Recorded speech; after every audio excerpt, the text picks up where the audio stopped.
Hey there again. I would imagine that you are not totally unfamiliar with being of different opinion with someone, or really, just having a fight about something, not physically, but just not agreeing with somebody. And obviously, I do too, and I think every human being, that's what we do. We fight about things, and it seems to me that the closer somebody is to you, the more you do that, because you somehow you feel that you dare to do that. You can be yourself, and you also, because you have expectations, towards people who are close to you, and so there's there'll be a lot of disagreement, from time to time, and that's how it is. And recently, after a time like this with somebody really close to me, I was, after we had, this the fight about something, or we were not really like fighting about, but it was like we couldn't see eye to eye, we couldn't see the other person's point, and that just created like a wall between us, and that just felt so, it felt like nothing is good, because, this person is really close to you, and if it's not working, then kind of nothing is working. You might have still, good things, bad things in your life, other things, but this, relationships are so important, that you feel, if it's not good between the two of you, then nothing is good.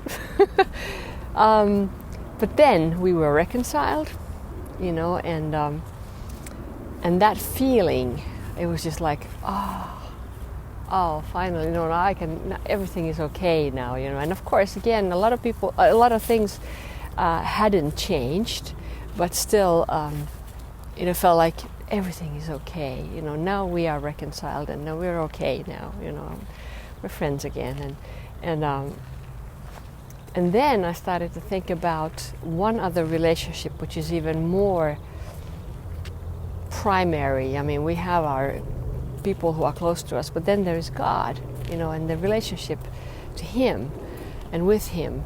That's even more important, and we might not acknowledge that, but it really is so. And if that relationship is not okay, if we're not okay with Him, if we're not reconciled with Him, because there is a wall between us, and that's our sin, that's our rebellion. And if that wall is between us, because he is really close, and He's supposed to be close, then nothing is good. Nothing is ever enough, for a human being, because there's always something that is missing, and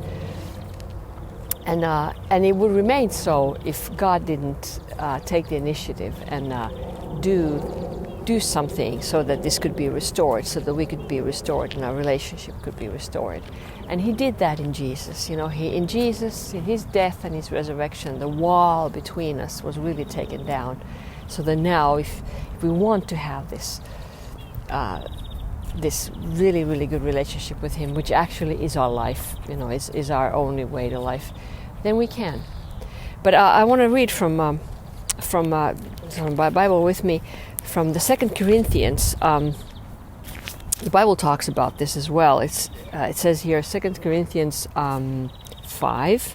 This is, by the way, from the Amplified version, so I'm reading some of the Amplified things, so the explanatory things here. Okay, I go again. God was in Christ reconciling the world to Himself, not counting people's sins against them. And He has committed to us the message of reconciliation.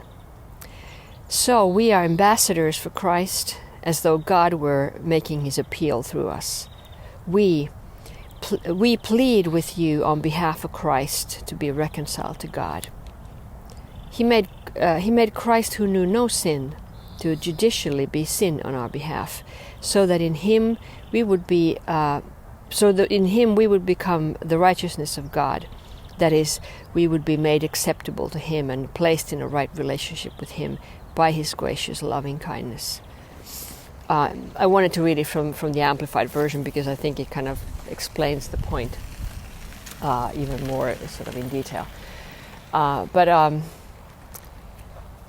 if you're comparing, you know, the sort of the sense of relief, you know, when you're reconciled with somebody, and you've been, you know, it's been the relationship hasn't been good, or you've been, you know, fighting about something, and you know that wonderful, you know, and everything is good. Then think how much more, how much bigger, how much all encompassing it is to be reconciled to God, who is the source of our life, the source of our being. And if we're not, then we stay out of life, and our road goes to destruction. And it's always this, you know, it's not what it was supposed to be. And God doesn't want us to be in this non-reconciled position. He wants us to be reconciled to Him.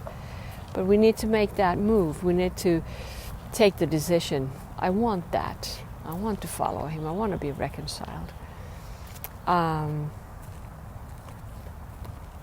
Let's think about this. You know, this was huge for me again to look at this, you know, from this point of view, and I hope it'll be huge for you as well.